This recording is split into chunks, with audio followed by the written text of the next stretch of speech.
Решението за правосудниот испит е на повидок и ќе биде во согласност со уставот и меѓународните стандарди. Ова е епилогот од вчерашните разговори кои ги воделе владините коалицијски партнери.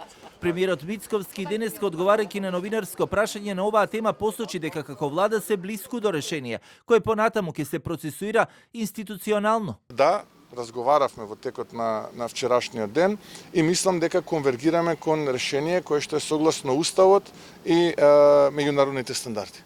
Телевизија 24 неофицијално од извори на Влен дознава дека на маса биле ставени неколку предлог решенија, меѓу кои студентите албанци да можат теоретскиот дел да го полагаат на албански јазик, практичниот на македонски, но се разгледувала и можноста за измени во Законот за правосуден испит. И од Министерството за правда за Телевизија 24 само кратко велат дека какво и да биде решението, ќе мора да се пристапи кон измени во законот.